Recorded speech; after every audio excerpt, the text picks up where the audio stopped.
Hindi lang sa social media maingay at active ang ating mga Gen Z ngayon. Kapag kapakanan na ng kapwa nila kabataan ang usapan, talagang nangunguna at aktibo ang ating mga batang lider. Kaya ngayong araw, Joshua, bibigyan pansin natin ang mahalagang programa ng isang samahang matapang na lumalaban sa child trafficking at exploitation. Kasama natin live sa studio sina Kyla Maxine Ubaldo at Jonica Sailin Movido mula sa Youth Alliance of Philippines Against Child Trafficking, Taguig. Good morning sa inyo, Kyla at Jonica. Good morning po. Good morning po. Thank you for joining us. Napakabata pero leader na kaagad, di ba? Ang ganda. So sa ngayon, kumusta po ang status ng child trafficking dito sa Pilipinas, sa inyong datos? At bakit particularly sa Taguig City? Kyla. Dito po sa Pilipinas, nananatili pa rin pong seryosong usapin ang online sexual abuse and exploitation or child trafficking and exploitation sa ating bansa. At particular na po sa Taguig, unang-una dahil po mabilis po ang pagbabago ng panahon, meron na po tayong mga teknolohiya kung saan ang child trafficking hindi na lang po siya offline. Online na rin po siya. Okay. It is rapidly advancing to social media as well as in online games and group pages and then group chats kung saan yung mga bata, madali silang nabibiktima ng mga taong hindi nila kilala. Let's say example, Roblox. Isa siya sa mga usapin ngayon na binaban na app dahil yung mga bata nilalaro nila yung Roblox without knowing sino ba yung kalaro ko behind the screen. Ilang taon na ba yung kalaro ko behind the screen? Okay. So ayun yung mga isa sa mga dahilan kung bakit nananatili pa rin pong malala ang usapin ng child trafficking and online exploitation dito sa ating bansa. Particular na po sa Taguig. Sa Taguig po kasi, kami po ay tinatawag na probinsyudad, kung saan ito po ay rural areas and urban. Okay. Meron, yes po. Meron po tayong mga economic vulnerability sa pamilya kung saan isa po yun sa mga factor kung kaya po nagiging biktima ang isang bata or nagiging at risk siya sa usapin na ito. Oh, Kyla, Jonica, kamakailan nga, no, ginunit na natin itong World Day Against Trafficking in Persons 2026. Anong mga naging activities natin para dito? Sa dito po sa WDAT, meron po kaming mga celebration na naisagawa. Meron po kaming ginawang mga community education sa loob po ng Taguig.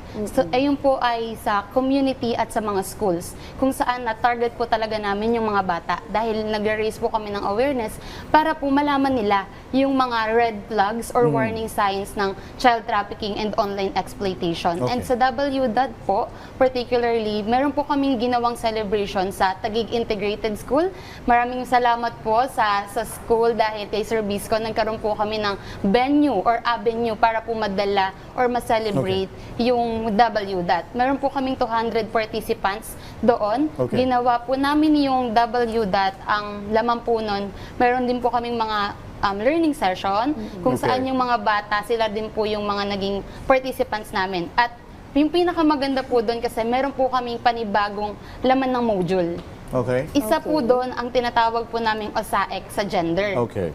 Kasi po, ang OSAEC at ang child trafficking, hindi po to, wala po itong pinipiling kasarian. Yes. Kung saan ang LGBT, babae man po o lalaki, magiging biktima or pwede po silang mabiktima ng online sexual abuse and exploitation ng children. Okay, kay Jonica, ano ba yung mga example para at least alam din ng ating mga magulang, nabanggit ni Kyla na meron kayong ginawang activity kung saan meron kayong participants sa mga bata. Pero sa mga magulang kasi, ano yung mga dapat nilang bantayan para masabi na maaari na or nabibiktima na yung mga anak nila ng child trafficking? Actually, that's a good question po, no? Kasi a lot of parents po, hindi nila nare-realize na yung mga, may mga signs pala na pwede nilang matutukan para malaman nila that their child is being at risk or prone sa mga sexual abuse or OSAEC. Okay. So, ang mga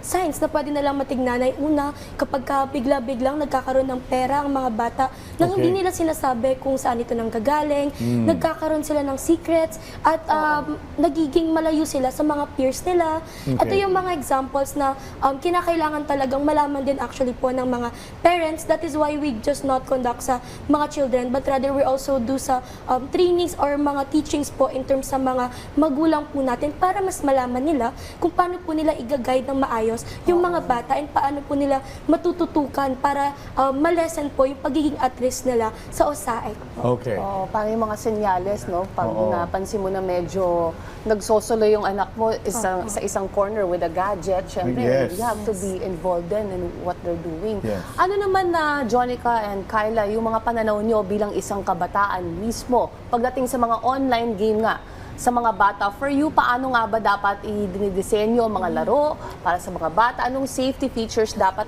nandun, o mga restriction? At ano dapat gawin ng mga developers para maprotektahan din sila?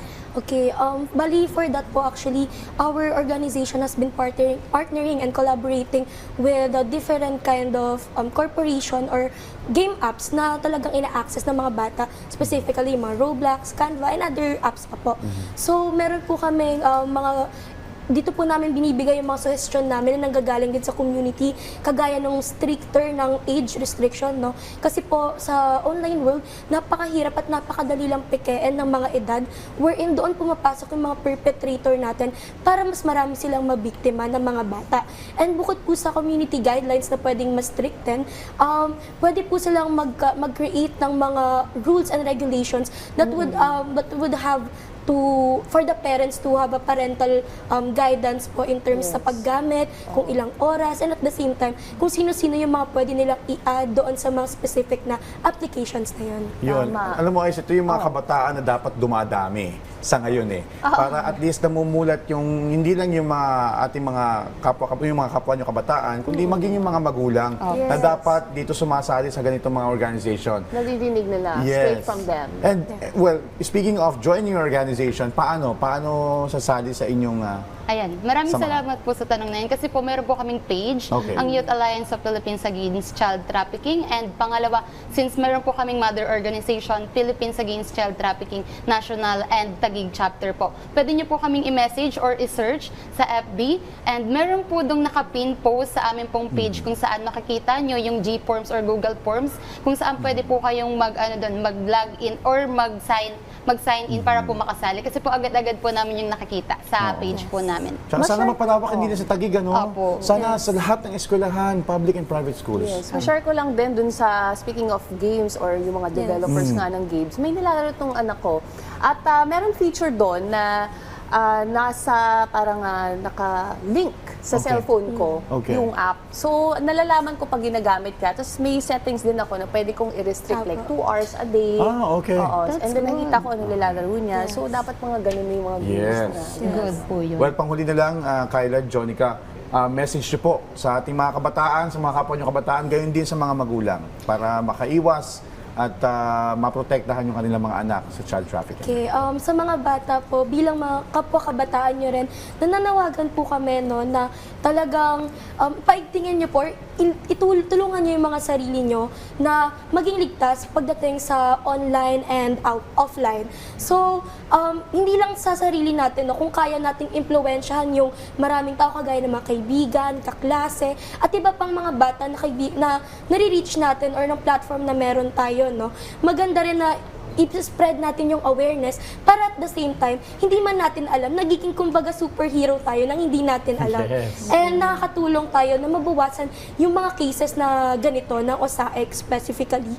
And sa mga magulang naman po, hinihingi po namin ang partisipasyon nyo na mas paigtingin nyo po yung parental guidance po pagdating sa mga bata, lalong-lalo na sa mga batang hindi pa po gaano mulat sa realidad, wherein mas nagiging sensitive or mas nagiging at risk po kasi sila sila po yung madali silang ma-exploit, kumbaga, given po sa developmental stage pa lang na nasa sa kanila po. Okay, Kyla? Sa akin naman po, kasi po ang online sexual abuse and exploitation and child trafficking needs a whole nation approach. Hindi lang po ang mga bata at hindi lang po ang mga magulang ang kailangan po nating itap. Kailangan din po nating itap ang mga gobyerno dahil isa po sila sa mga law or isa po sila sa mga governing body na kailangan po talagang tutukan yung mga ganitong klase ng issue para sa mga kabataan. Dahil isa po talaga tong seryosong usapin sa amin pong protection. Lalong-lalo na po sa mga magulang, lagi po nating i-encourage or wag po nating i-invalidate yung mga sinasabi po ng mga anak natin. Dahil doon po unang-unang nagkakaroon ng lakas ng loob ang mga bata para po sabihin yung nararamdaman at nangyayari po sa kanila. Ayun. Yan. Maraming salamat sa inyong oras. That was Kyla Maxino Baldo at Jonica Celine Movido mula sa Youth Alliance of the Philippines Against Child Trafficking Taguig. Thank you so much. Salamat Thank you mga so ma'am. much po.